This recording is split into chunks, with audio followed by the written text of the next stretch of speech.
Cerita ini fakta atau fiksi? Silakan putuskan sendiri.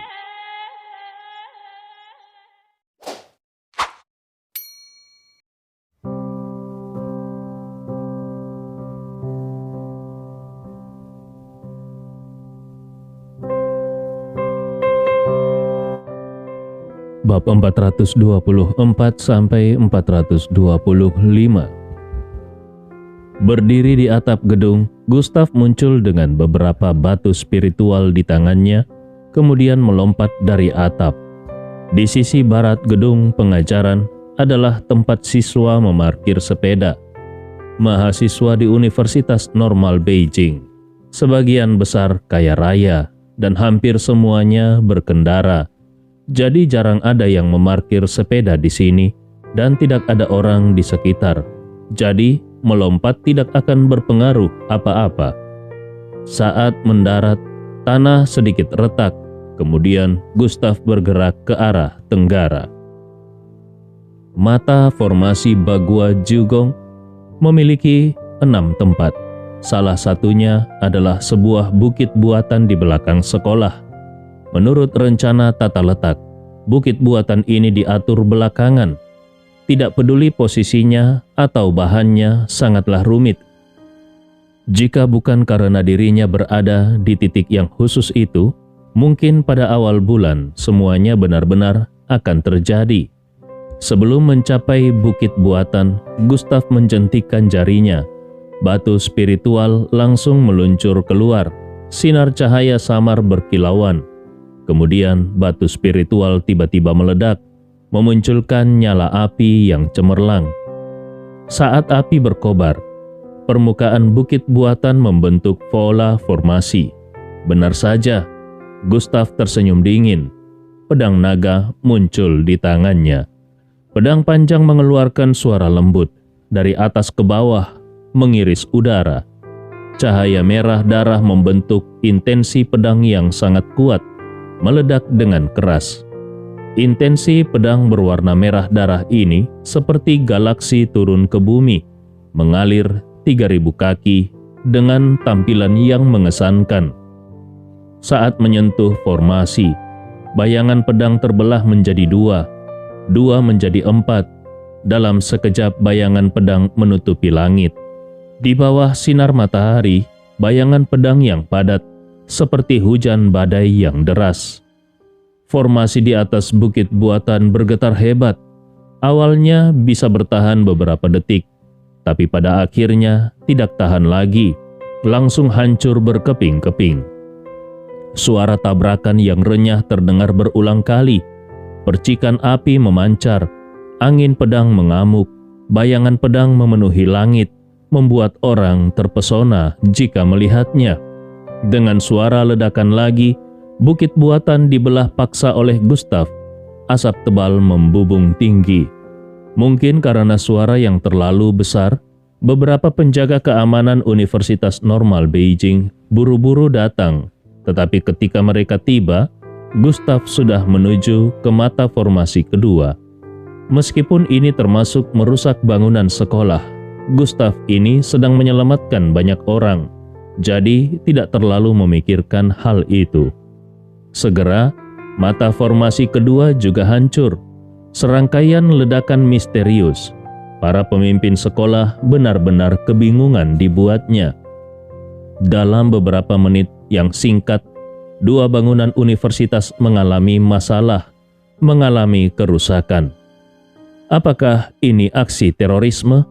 Meskipun bangunannya kecil, mereka sama sekali tidak bisa menjelaskan kepada atasannya. Seluruh sekolah bahkan meningkatkan patroli keamanan, takut terjadi sesuatu lagi. Sementara itu, di dalam penjara hantu, sebuah ruang batu yang sangat luas, beberapa orang tua duduk bersila. Sejak insiden lelaki tua berjenggot kambing, penjara hantu dijaga oleh banyak orang. Bagaimanapun juga, tahanan di penjara hantu terlalu kompleks. Jika terjadi sesuatu, konsekuensinya tak terbayangkan. Beberapa orang tua dikelilingi oleh fluktuasi energi spiritual yang sangat kuat. Lelaki tua berjenggot kambing juga ada di antaranya. Tiba-tiba, sebuah formasi di depan mereka hancur dengan keras. Gelombang energi yang mengerikan menghantam ke segala arah. Tanah bergetar. Beberapa orang tua membuka mata dengan cepat, memuntahkan darah segar berwarna merah, mengerikan. Lelaki tua berjenggot kambing juga sangat tidak nyaman. Baru saja ingin berbicara, beberapa suara terdengar bersamaan. Ini tidak baik. Formasi Jiugong Bagua bermasalah. Mereka tahu apa arti formasi Jiugong Bagua. Jika terjadi masalah, energi yang diambil penjara hantu akan hilang. Tidak hanya itu, tanpa kekuatan itu, jika ingin membuka satu pintu penjara hantu pada awal bulan, biayanya sangat besar bagi penjara hantu. Beberapa detik kemudian, seorang lelaki tua berpenampilan seperti seorang immortal berpikir sesuatu. Matanya melihat ke arah lelaki tua berjenggot kambing. Dengan suara dingin dia berkata, menurut kondisi yang ditunjukkan oleh formasi Jiugong Bagua belum sepenuhnya dihancurkan. Kita harus segera mengirim orang untuk menghentikannya. Jika gagal, itu akan menjadi masalah besar. Baik, aku akan segera mengurus ini, kata lelaki tua berjenggot kambing, lalu mengeluarkan peralatan khusus, langsung menekan tombol merah di atasnya, memerintahkan. Sun Zhen, kau dan orang itu masih berada di Universitas Normal Beijing, bukan? Apa yang terjadi di universitas itu? Formasi Jiugong Bagua bermasalah. Segera periksa. Tak lama kemudian, alat itu mengeluarkan suara. Melapor Tuan, banyak tempat di Universitas Normal Beijing meledak. Penyebabnya tidak diketahui. Kau segera pergi ke mata formasi yang tersisa. Jika menemukan siapapun, tidak peduli siapapun, bunuh tanpa ampun, dan bawa tubuhnya ke penjara hantu. Aku ingin tahu siapa yang berani merusak formasi penjara hantu di siang bolong. Setelah berkata, alat itu sepenuhnya menjadi redup dan gelap. Seluruh ruang batu dipenuhi dengan aura pembunuhan dingin, membuat orang bergidik. Sementara itu, Gustav telah tiba di mata formasi keempat. Mata formasi itu adalah sebuah pilar batu di sudut barat Universitas Normal Beijing. Pilar batu itu sangat tinggi, setidaknya 7 meter. Di atasnya ada sesuatu seperti papan reklame, tetapi isinya adalah beberapa peraturan sekolah. Jika bukan karena Gustav mengerti tentang formasi, orang biasa tidak akan menemukannya. Beberapa formasi di Tiongkok sama sekali tidak bisa dibandingkan dengan formasi di Gunung Kunlun, seperti perbandingan antara tingkat pemula dan tingkat master. Gustav sekali lagi menggunakan batu spiritual untuk menghancurkan formasi. Baru saja ingin mengayunkan pedangnya, sebuah sosok tiba-tiba berlari ke arahnya. Tidak hanya itu, juga disertai dengan raungan yang menggelegar. Mencari mati di sini. Setelah berkata, suara tajam menembus udara. Cahaya hijau seperti meteor melesat melintasi langit, merobek langit, langsung mengarah ke Gustav. Dengan kecepatan yang tak tertandingi, udara dingin langsung menyelimuti sekitarnya. Dalam sekejap, seluruh tubuh Gustav seolah-olah berada di dunia es dan salju. Saat sosok itu mendekat, Gustav baru menyadari siapa itu.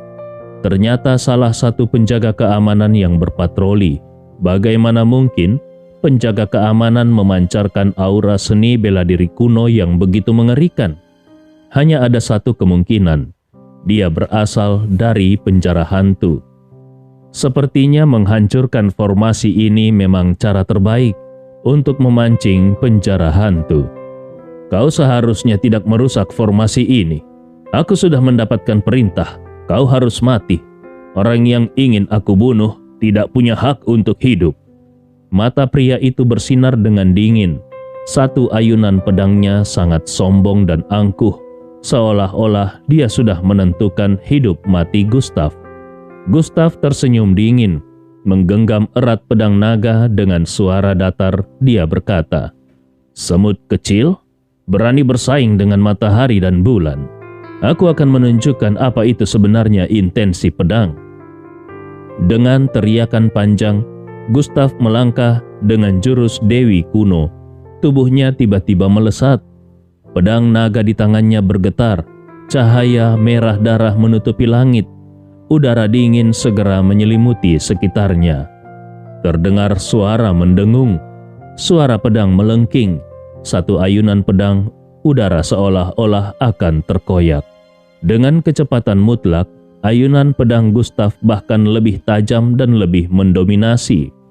Dalam sekejap, dua pedang panjang bentrok bersama, mengeluarkan suara ledakan yang memekakkan telinga. Angin kencang tak berujung menyapu datang. Di tengah-tengah cahaya yang saling bersilangan, tanah bergetar, bahkan muncul retakan. Suara keluhan terdengar. Ekspresi pria itu berubah. Pedang panjang di tangannya, cahayanya segera ditelan meredup, bahkan pecah.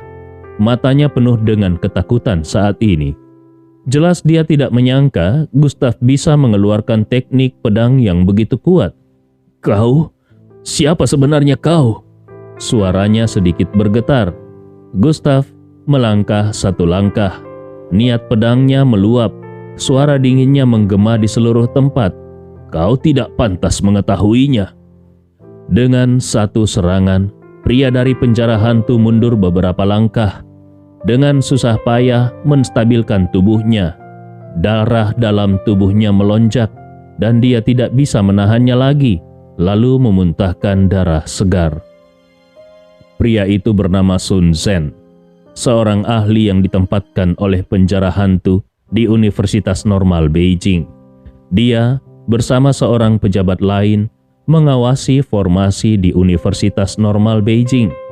Bagaimanapun, formasi ini sangat penting untuk energi penjara hantu. Ketika dia menemukan bahwa Gustaf adalah penyebab utama, hatinya dipenuhi kemarahan, bermaksud untuk memenggal kepala Gustaf dengan satu tebasan, lalu membawa kepalanya ke penjara hantu. Tetapi tidak menyangka kekuatan tempur Gustaf begitu menakutkan. Sejak kapan Universitas Normal Beijing memiliki ahli seperti ini? Sun Zen telah mengamati banyak orang belakangan ini. Meskipun Universitas Normal Beijing memang memiliki beberapa ahli seni bela diri, baik dari segi tingkatan maupun kekuatan, mereka semua jauh berbeda dari dia. Tidak ada yang perlu dikhawatirkan. Namun, pemuda di depan matanya ini seolah-olah muncul begitu saja. Yang paling penting, caranya luar biasa. Dalam pertarungan ini, dia sangat dirugikan, bahkan membuatnya merasa tak percaya. Terutama teknik pedang yang digunakan oleh lawannya sangat menakutkan, membuat hati Sun Zen bergejolak. "Nak, aku tidak tahu mengapa kau ingin menghancurkan formasi ini. Ada kekuatan yang tidak bisa kau tantang. Kalau tidak, kau hanya akan mencari masalah sendiri." Sun Zen menekan darah yang melonjak, lalu berkata dengan dingin. Gustaf tidak terburu-buru untuk membunuh, matanya menyipit. Lalu dia berkata, "Katakan padaku, di mana pintu masuk penjara hantu? Aku akan memberimu tubuh yang utuh." Ekspresi Sun Zen sedikit terkejut. Dia tidak menyangka lawannya menghancurkan formasi ini untuk pergi ke penjara hantu. Apakah ini sepadan? Dia berpikir selama beberapa detik, lalu dia berkata, "Kau tidak berhak tahu tentang penjara hantu." Setelah berbicara, Sun Zen membuka mulutnya dan seberkas cahaya putih keluar dari mulutnya. Di atas cahaya putih itu terdapat aliran udara hitam, beracun. Mata Gustaf menjadi dingin. Pedang naga pembelah berputar, membentuk busur tajam di udara di depannya. Di bawah cahaya dingin, pedang panjang itu memotong, seolah-olah merobek langit dan bumi. Kekuatan pedang itu langsung menghancurkan cahaya putih itu. Percikan api menyala dan alat gelap itu terbakar. Bagaimana mungkin? Sun Sen sangat terkejut. Serangan ini tidak terduga. Umumnya, ahli tidak bisa mendeteksi ini. Namun lawannya tidak hanya mendeteksi, bahkan dengan mudah menghancurkannya. Dengan seruan kaget dia segera bertahan. Karena pada saat yang sama, ketika kekuatan pedang itu merobek alat gelap, tanpa ragu kekuatan itu menuju ke arahnya. Apakah ada peluang untuk menghindar? Tidak mungkin. Pedang panjang di tangannya sudah patah. Tak ada pilihan lain. Dia hanya bisa mundur dengan cepat. Namun, belum mundur beberapa langkah, kekuatan pedang itu sudah tiba. Suara rendah terdengar. Pedang naga pembelah seperti sungai panjang yang turun dari langit, langsung menuju ke arahnya. Darah menyembur seketika. Di dadanya muncul luka besar, sangat mengerikan. Suara teriakan menyayat hati terdengar di sekitarnya. Kekuatan pedang yang kuat membuatnya terhuyung-huyung mundur, hampir terjatuh. Reaksi pertama dalam pikirannya adalah melarikan diri. Ahli seperti ini, dia bahkan tidak punya hak untuk melawan. Melihat Sun Sen yang menjerit, mata Gustaf menyipit. Dia melangkah maju 2 langkah. Suara tajam dari udara terdengar. Lengannya tiba-tiba terayun. Tunggu sebentar. Sebelum Sun Sen selesai berbicara, seberkas cahaya dingin melintas. Pupil matanya tiba-tiba membesar, dengan ekspresi ketakutan di matanya. Dari mana datangnya monster ini di Universitas Normal Beijing? Bahkan di seluruh Beijing, tidak ada banyak orang seperti ini. Saat ini, Sun Sen merasa dirinya sangat kecil, benar-benar panik. Suara, tembusan, dan sayatan lainnya terdengar, diikuti oleh darah yang berceceran. Suara teriakan menyayat hati Sun Sen, membuatnya terlempar ke belakang. Di tubuhnya muncul luka baru, bahkan bisa terlihat tulang putih di dalamnya. Melihat Gustaf semakin mendekat, tubuhnya basah oleh keringat ketakutan. Dia terus gemetar. Dia memaksa keluar setetes darah esensial, ingin menggunakan teknik rahasia penjara hantu untuk melarikan diri. Dia tahu lebih dari siapapun. Sekarang tidak mungkin melarikan diri. Kematian sudah pasti. Tanah penuh dengan genangan darah. Hidupnya semakin cepat menghilang. Saat ini, di mata Sun Sen, Gustaf adalah dewa kematian. Pedang mengerikan di tangannya adalah sabit dewa kematian.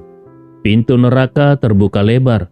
Aura kematian yang dingin dan tanpa akhir menyelimuti dirinya. Dingin, sangat dingin. Ketika dia baru saja menggunakan teknik rahasia untuk melarikan diri, debu tebal berkibar. Melihat bayangannya akan menghilang, suara bentakan terdengar. Mau pergi? Jangan mimpi. Hari ini kau tak punya jalan keluar. Setelah berbicara, di tengah debu, sepasang tangan besar langsung merobek, menembus debu langsung mencekik leher Sun Sen. Kekuatan besar mengalir ke bawah. Sun Sen merasa dirinya tertekan oleh gunung besar yang megah. Tak bisa bernafas. Rasa sakit yang menusuk seolah-olah tulangnya akan patah. Kau tidak bisa membunuhku. Aku berasal dari penjara hantu. Para ahli yang menjaga penjara hantu bisa menghancurkanmu dengan satu jari. Jika kau membunuhku, mereka pasti akan menyelidiki Universitas Normal Beijing. Saat itu, kau pasti mati. Sun Sen yang sepenuhnya terjebak dalam keputusasaan berteriak dengan wajah pucat. Dia hanya bisa mengancam seperti ini. Tapi itu sama sekali tidak berguna, karena Gustaf memang mencari orang dari penjara hantu.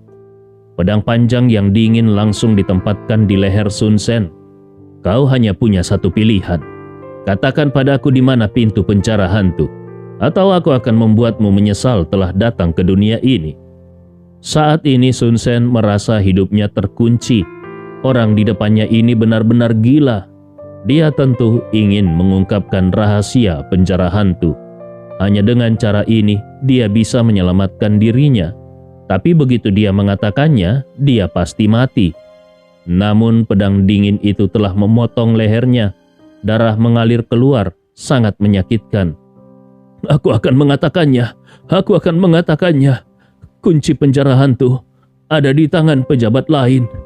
Untuk membuka penjara hantu lagi, tidak harus menunggu beberapa hari. Sebenarnya, hanya perlu setetes darah esensial dari pejabat itu dan kuncinya. Pejabat itu yang memegang kuncinya. Apakah pejabat itu seorang wanita? Tanya Gustaf dengan dahi berkerut. Benar, pejabat itu adalah putri seorang tetua di penjara hantu. Ahli dalam teknik rahasia. Dia adalah salah satu.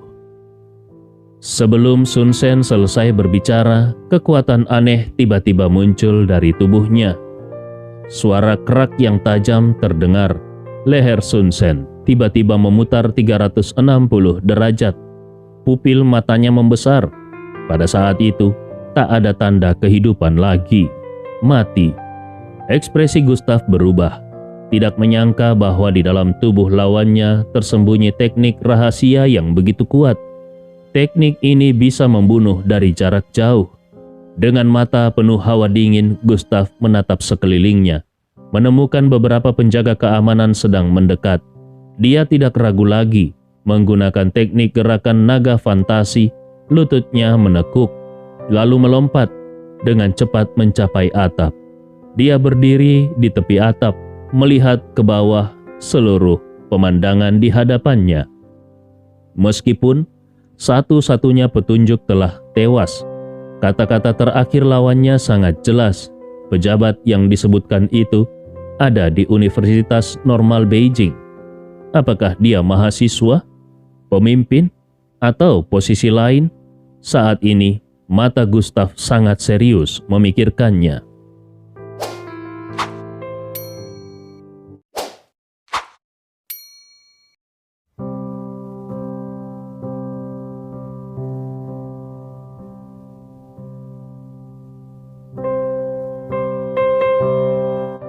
Bab 426 sampai 427. Pada saat itu, telepon di saku Gustaf berdering. Melihat sekilas, ia mendapati bahwa itu adalah panggilan dari Xiang Chengdong. Seharusnya dia sudah mendarat. Tuan Ye, aku sudah tiba di hotel. Suara Xiang Chengdong terdengar sangat hormat di ujung telepon. Gustaf mengernyitkan matanya dan berkata, datanglah ke Universitas Normal Beijing untuk menemuiku. Baik. Xiang Chengdong tidak berani menolak. Telepon langsung ditutup. Gustaf tidak berpikir lebih jauh. Dia langsung menuju 2 titik formasi yang tersisa.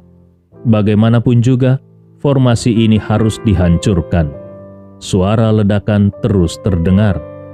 5 menit kemudian, beberapa orang tua di sel tahanan penjara hantu tampak sangat tidak senang karena formasi di Universitas Normal Beijing telah benar-benar hancur. Usaha mereka selama setahun telah hancur. Orang tua berjenggot kambing berkata dengan suara rendah, "Yang mulia, Sun Sen mengalami masalah. Sekarang hanya tersisa 1 orang di luar." Para tetua lainnya saling memandang. Semua dapat melihat kemarahan di mata masing-masing. Siapa sebenarnya yang berani membunuh orang-orang penjara hantu mereka? Siapa sebenarnya yang berani menghancurkan akar penjara hantu mereka? Ini benar-benar memalukan. Salah satu orang tua yang berpenampilan seperti orang bijak berdiri dan berkata, "Dengan formasi yang telah dihancurkan, aku sarankan penjara hantu ditutup selama 1 tahun. Kalau tidak, membuka penjara hantu dalam beberapa hari akan sangat berbahaya bagi kita. Bahkan mungkin menyebabkan kerugian besar." Orang tua lainnya buru-buru membantah. "Aku tidak setuju. Penjara hantu harus dibuka dalam beberapa hari. Para tahanan penting di penjara hantu, sekarang kondisi fisiknya sangat berbahaya. Jika tidak ada orang dari aliansi obat yang masuk, mereka pasti akan mati. Aku ingin bertanya kepadamu, apakah nyawa mereka lebih penting atau keamanan penjara hantu lebih penting? Orang di luar yang berani menghancurkan formasi pasti datang untuk penjara hantu. Jika dia menyerbu masuk nanti, siapa yang bisa menanggung akibatnya? Suara orang tua yang berpenampilan bijaksana itu sangat dingin. Dia tidak suka pendapatnya dibantah. Pada saat itu, seorang orang tua lainnya berbicara, "Kalian berdua jangan bertengkar. Penjara hantu harus dibuka. Jika beberapa orang itu mati di penjara hantu, kekuatan dan sekte di Tiongkok pasti akan marah. Itu akan sangat merugikan kita. Masalah terbesar sekarang adalah orang di luar yang menghancurkan formasi. Kita memang tidak bisa keluar, tetapi kita masih bisa menggunakan tangan orang luar untuk membunuh orang itu. Begitu orang itu mati, semua masalah akan teratasi." Mendengar ini, semua orang mengangguk. Orang tua itu melihat bahwa rencananya disetujui dan melanjutkan. Orang yang tersisa di penjara hantu itu seharusnya adalah putri tetua kedua. Aku tahu kekuatannya. Dia memiliki banyak keterampilan sihir. Menemukan dalang di balik ini akan sangat mudah baginya. Untuk pembunuhan, aku yakin dia juga memiliki kemampuan itu. Namun, untuk berjaga-jaga, kita harus mengirim lebih banyak orang. Di Beijing, ada beberapa keluarga bela diri yang masih berutang budi kepada kita. Dengan kekuatan mereka, apakah orang itu bisa bertahan lebih dari 3 hari? Baik, kita lakukan sesuai rencana ini. Pada saat itu, semua orang di penjara hantu hampir setuju dengan kedua tangan mereka. Setelah menghancurkan formasi, Gustav menuju ke apartemen dosen yang telah diatur oleh jiwa naga untuknya. Adapun dampak yang ditimbulkan hari ini, pihak berwenang Beijing dan jiwa naga pasti akan menanganinya. Jadi dia tidak perlu khawatir. Dia melihat nomor kamar dikunci dan langsung naik lift. Pada saat pintu lift hampir menutup, sepasang tangan ramping langsung menyela dari luar. Pintu lift yang hampir tertutup kembali terbuka. Kemudian seorang wanita mengenakan stoking hitam masuk. Melihat sekilas ke arah Gustav, dia tersenyum, kemudian berjongkok sedikit, menarik sebuah kotak besar masuk. Wanita itu tinggi, dengan rambut panjang sebahu. Kulitnya putih kemerahan tertanam di bahu yang sangat ramping. Kemeja putihnya tidak bisa menutupi dada yang indah. Naik turun dengan indah, dipadukan dengan pinggang ramping yang kecil. Lekukan tubuhnya seimbang dan sangat menarik. Dengan sepatu hak tinggi hitam, membuatnya terlihat anggun dan cantik, sangat menawan. Ini adalah pertama kalinya Gustav melihat wanita berkualitas tinggi seperti itu di Beijing. Anehnya, dia bukan mahasiswa. Mungkinkah dia seorang guru? Karena kotak itu sangat berat, wanita itu harus membungkuk, berusaha keras untuk menariknya, dan dari sudut pandang Gustav, dia bisa melihat sekelibat putih di bawah rok pendek di atas lututnya. Dia tidak melihat lebih jauh, lalu berkata, "Biar aku yang bawa." Wanita itu terkejut, wajahnya sedikit memerah. Tidak tahu apakah karena mengangkat barang atau karena pertanyaan Gustav. "Baik." Suaranya sangat lembut, terdengar nyaman. Kemudian Gustav mengulurkan tangan, memegang kedua sisi kotak itu, dan dengan mudah mengangkatnya masuk. "Terima kasih." Gustav tidak berbicara lebih lanjut. Wanita itu awalnya ingin menekan tombol lift, tetapi ketika dia melihat angka di lift, dia terkejut melihat Gustav. "Apakah Anda profesor baru di Universitas Normal Beijing?" Kemarin, grup WeChat dosen Universitas Normal Beijing menjadi ramai karena rektor kepala sekolah mengumumkan bahwa kampus akan mendatangkan seorang profesor muda lulusan luar negeri. Di seluruh apartemen dosen, lantai tempat dia tinggal adalah yang terbaik. dan kebetulan kemarin kepala kampus secara pribadi mengawasi pembersihan kamar di seberangnya. Jelas bahwa itu adalah tempat tinggal untuk profesor muda tersebut. Dalam pikirannya, profesor muda yang disebutkan kepala sekolah seharusnya berusia sekitar 40 tahun. Tetapi siapa sangka, pemuda di depannya hanya sekitar 20 tahunan. Apakah dia jenius? Gustav melihat sekilas ke arah wanita itu, mengerutkan kening, tetapi akhirnya mengangguk. Mendapatkan jawaban dari Gustav, wanita itu semakin penasaran. Dia mengulurkan tangan putihnya dan dengan sopan berkata, "Namaku Wei Ying. Aku guru bahasa Inggris di Universitas Normal Beijing. Baru datang di sini semester ini. Aku tinggal di seberangmu." Gustav menjabat tangannya sebentar, kemudian melepaskannya dan menjawab, "Namaku Gustav." Dua kata sederhana, tetapi tanpa basa-basi. Suasana di dalam lift menjadi sedikit canggung. Untungnya pintu lift terbuka. Gustav langsung mengangkat kotak itu keluar. "Biar aku bantu membawanya masuk." Wei Ying segera keluar dari lift, menuju pintu di sebelah kiri, membuka pintu. Gustav meletakkan kotak itu di ruang tamu, lalu bersiap untuk pergi. "Profesor Ye, tunggu sebentar. Minumlah air untuk beristirahat sebentar." Wei Ying mengambil segelas air dari dispenser air, dengan hati-hati memberikannya kepada Gustav. Pinggangnya membungkuk. Mungkin karena mengangkat barang tadi, kancing kemejanya terbuka, memperlihatkan sedikit pemandangan yang menggoda. Gustav tidak mengambil air itu, tetapi memandang dengan tajam. Jangan salah paham, pandangannya tidak tertuju pada dada Wei Ying, melainkan pada kalung di lehernya. Di kalung itu, ada batu berwarna 7 yang bersinar cemerlang di bawah cahaya. Batu roh tanah. Ini adalah batu roh tanah dari Gunung Kunlun yang sangat langka. Pada saat itu, nafasnya menjadi sedikit berat. Tidak hanya itu, dia bisa merasakan batu hitam di sakunya bergetar, seolah-olah ingin menguasai batu roh tanah itu. Wei Ying melihat bahwa Gustav tidak menerima air tersebut. Matanya agak bingung, tetapi ketika dia melihat arah pandangan Gustav, dia secara refleks juga melirik ke dadanya. Wajahnya memerah. Kancing pertama dan kedua kemeja yang dia kenakan ternyata terbuka.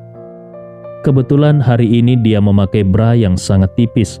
Pemandangan yang samar-samar terlihat ini membuatnya ingin mencari celah untuk masuk. Dia buru-buru mengancingkan kembali kemejanya. Pikirannya pun berputar-putar. Dia awalnya mengira Gustav yang begitu muda menjadi profesor pasti memiliki kepribadian yang berbeda dengan guru laki-laki lainnya dalam hal akademis dan kepribadian. Namun sekarang dia sama sekali tidak menyangka bahwa Gustav tidak hanya melihat, tetapi juga sangat berani. Sebagai seorang profesor, bukankah seharusnya lebih sopan? "Profesor Ye, Anda..." Dia baru saja hendak berbicara, Gustav pun dengan penuh semangat berkata, "Guru Wei, bisakah Anda memperlihatkan kalung di leher Anda kepadaku? Dan juga, bolehkah aku bertanya dari mana Anda mendapatkan kalung ini? Ini sangat penting bagiku." Wei Ying terkejut, mengulurkan tangannya untuk meraba kalung tersebut, lalu menyadari dan wajahnya semakin memerah. Dia melepas kalung tersebut, menyerahkannya kepada Gustav sambil menjelaskan, "Ini adalah pemberian dari ibuku. Dia memberikannya kepadaku saat aku berusia 18 tahun. Aku memiliki beberapa masalah bawaan pada tubuhku dan harus memakai kalung ini untuk meringankannya. Tuan Ye, Anda hanya bisa melihatnya sebentar."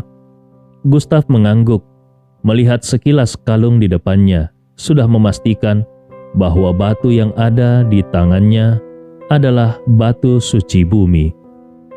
Batu ini sangat berharga, bahkan di Gunung Kunlun batu ini pun sangat mahal.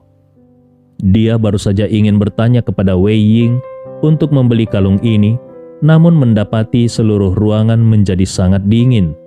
Apa ini? Dia tiba-tiba mendongak, melihat Wei Ying wajahnya pucat, dan sekitar tubuhnya muncul lapisan es. Tidak hanya itu, dari tubuh Wei Ying juga keluar energi jahat darah. Energi jahat ini lebih kuat dari yang ada pada dirinya. Setidaknya telah membunuh 10.000 orang untuk mengumpulkan energi jahat darah seperti ini. Yang paling penting, semua ini bawaan dari lahir. Pada saat itu bayangan naga darah dalam tubuhnya tampaknya merasakan ancaman. Raungan naga terdengar seolah-olah sedang marah. Bahkan berencana untuk keluar dari tubuhnya.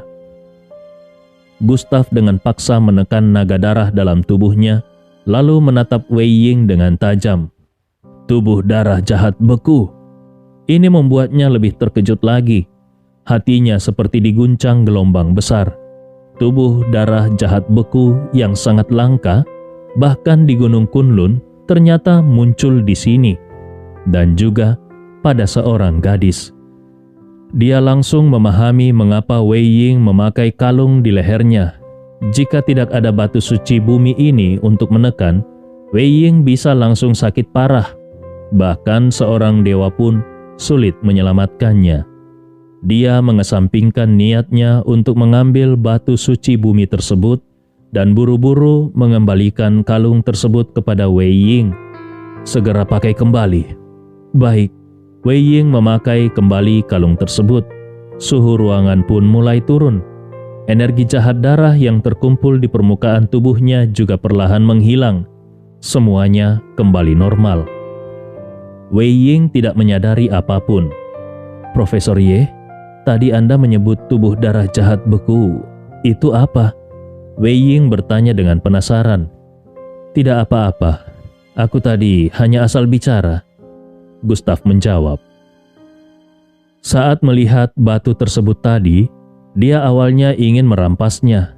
Tetapi setelah mengetahui Wei Ying memiliki tubuh darah jahat beku, dia tidak berpikir lagi. Batu suci bumi ini memang berharga, tetapi bagi Wei Ying ini adalah benda penyelamat. Seorang yang bijaksana mencintai harta dengan cara yang benar. Dia tidak berniat lagi pada benda ini dan juga berpesan, Guru Wei, ingat, siapapun yang menyuruhmu melepas benda ini, kau tidak boleh melepasnya. Wei Ying meskipun tidak tahu mengapa Gustav tiba-tiba menjadi serius, dia tetap mengangguk. Profesor Ye, aku mengerti. Beristirahatlah dengan baik.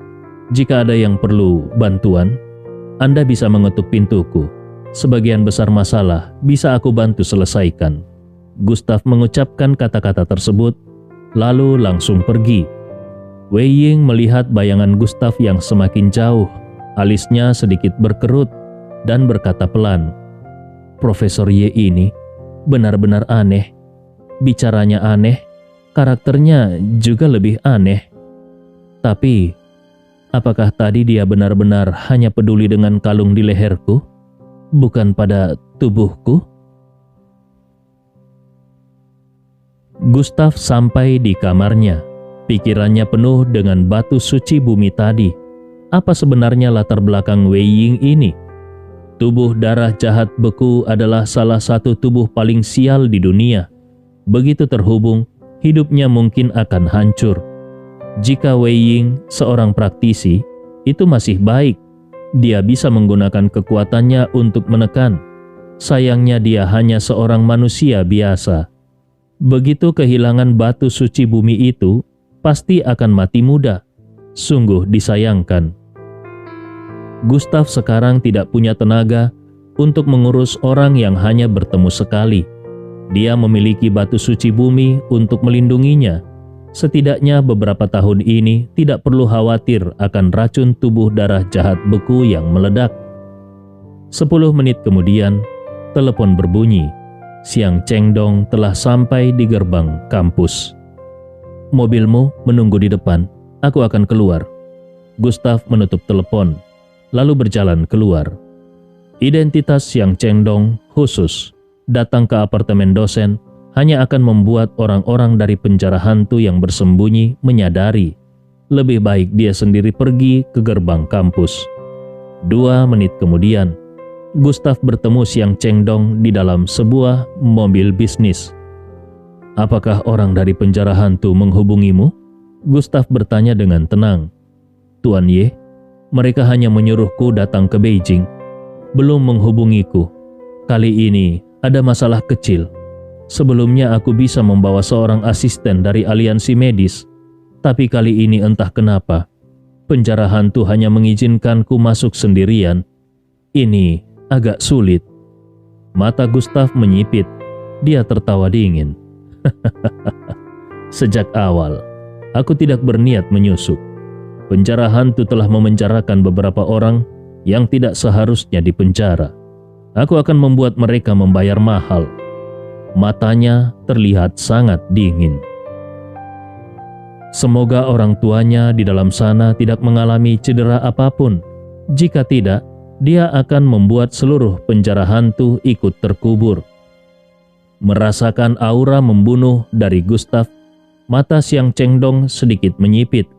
"Tuan Ye, apakah Anda berniat menerobos masuk?" "Jangan lakukan itu. Aku dengar ada banyak ahli top di dalam penjara hantu. Di dalamnya adalah tempat yang sangat terjaga. Jika menerobos masuk, pasti mati." Meskipun dia berusaha membujuk, Gustav tetap berkata, "Kau tidak perlu mengurus urusanku. Yang harus kau lakukan adalah, begitu penjara hantu dibuka, segera beritahu aku." Gustav selesai berbicara, baru saja hendak turun dari mobil, telepon Xiang Chengdong berdering. Xiang Chengdong melihat nomor yang sudah dikenalnya, buru-buru memanggil Gustav. "Tuan Ye, tunggu sebentar. Teleponnya dari orang penjara hantu." Gustav tertegun. Dia kembali duduk, hanya mendengar suara wanita yang dingin dari ujung telepon. "Xiang Chengdong, apakah kau sudah membawa semua barang?" Xiang Chengdong menatap Gustav, lalu menjawab, "Sudah. Aku bisa pergi ke penjara hantu kapan saja." Wanita di ujung telepon mendengus dingin. "Kali ini ada perubahan. Penjara hantu akan dibuka lebih cepat. Kami tidak bisa menunggu sampai awal bulan. Lusa malam jam 12 di utara Beijing Normal University. Danau Yunhe. Bawa semua barangmu. Tunggu di sana. Jangan terlambat. Kesempatan hanya satu kali. Selain itu, jika aku tahu kau telah membocorkan berita ini, aliansi medis Tiongkok tidak akan bisa menanggung akibatnya."